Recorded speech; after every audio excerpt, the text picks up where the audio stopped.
खंबाटकी घाटात सुसज्ज नवीन बोगद्याचा थाट, वाहतूक होणार सुपरफास्ट।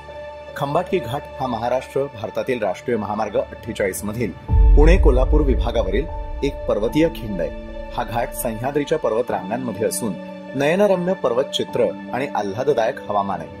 सातारा पुणे महामार्गावरील वाहतूक अधिक गतिमान आणि सुरक्षित होण्यासाठी खासदार छत्रपती उदयनराजे भोसले यांनी या नवीन खंबाटकी बोगद्याच्या 6 पदरीकरण मार्गिकेची कल्पना केंद्रीय मंत्री श्री नितीन गडकरी यांच्याकडे मांडली आणि त्यातून या बोगद्याची निर्मितीच्या कामाला सुरुवात झाली।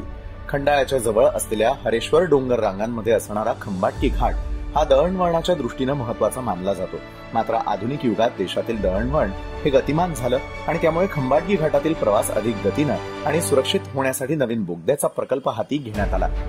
अनेकदा जे मोठे टँकर किंवा जे मोठे ट्रॉलीज असतात, ट्रेलर्स असतात, ते घाटातनं जाऊ शकत नाही। त्याकरता आपण बोगद्याचं नियोजन केलं, हे केलं आणि त्यातनं आता सुरळीत ट्रॅफिक चालू होईल। त्याच्यामुळे व्यापार वाढेल, लोकांच्या आर्थिक उन्नतीत भर पडेल आणि ते झाल्यानंतर ओघाने संपूर्ण अर्थव्यवस्था या जिल्ह्याच्या याच्यावरती उंचवण्याचं काम होईल। यापूर्वी खंबाटकी घाट रस्ता दुपदरी होता। पुढे एक बोगदा बांधण्यात आला, ज्यानं कोल्हापूर पुणे रस्ता वेगळा केला। सातारा जिल्ह्यातील खंडाळा तालुक्यात विद्यमान खंबाटकी घाटाला पर्याय म्हणून सध्याचा एकेरी बोगदा डोंगर रांगेतून बांधण्यात आलाय। साताऱ्याकडून पुण्याकडे येणाऱ्या वाहनांसाठी नवीन रस्ता तयार करण्यात आलाय। पुण्यामार्गे पाचगणी महाबळेश्वरला जाणारे लोकही या घाटाचा वापर करतात। महाबळेश्वर आणि पाचगणी ही 2 प्रमुख पर्यटन स्थळं असून त्यानंतर सज्जनगड आणि कास पठार आहे, जिथे दरवर्षी हजारो पर्यटक भेट देतात। सातारा पुणे प्रवास करत असताना महत्वाचा टप्पा असलेला भाग म्हणजे खंबाटकी घाट।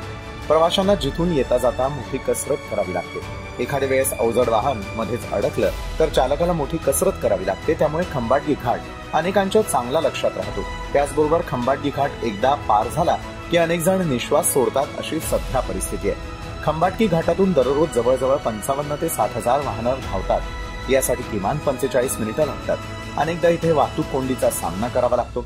साताऱ्यातून पुणे मुंबईला येण्यासाठी खंबाटकी घाटात सध्या 2 मार्गिकांचा एक बोगदा आहे। इथून पुण्याच्या दिशेने एकेरी वाहतूक होते, त्यामुळे बोगदा असूनही साताऱ्यावरून पुण्याला येण्यासाठीही बराच वेळ लागतो।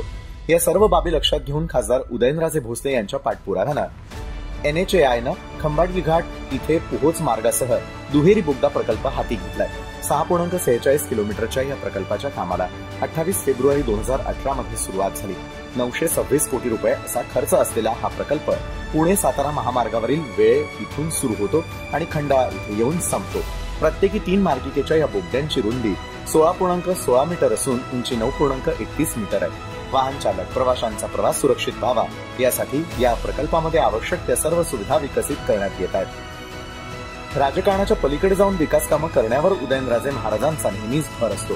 मध्यंतरी खंबाटकी बोगद्याच्या कामाला केंद्राकडून निधीची कोणतीही कमतरता नसतानाही हे काम संथ गतीनं सुरू होतं। कामं मंद गतीनं होणार असतील तर याचा फटका अधिकाऱ्यांना नव्हे तर सामान्य लोकांना बसतो। याचं भान महामार्ग प्राधिकरणाच्या अधिकाऱ्यांनी ठेवलं पाहिजे, अशा शब्दात खासदार उदयनराजे भोसले यांनी महामार्ग प्राधिकरणाच्या अधिकाऱ्यांना ठणकावलं होतं। प्रवाशांना अधिक जलद गतीनं जाता यावं म्हणून या बोगद्याचं काम चालू आहे। या नवीन 6 मार्गिकांमुळे राष्ट्रीय महामार्गावरील वाहतूक सोयीची होणार आहे। या भागातील शेतकऱ्यांचा शेतमाल वाहतूक आणि अन्य वाहतुकीला फायदा होणार आहे। सातारा जिल्ह्याच्या विकासासाठी हा राष्ट्रीय महामार्ग महत्वाचा आहे।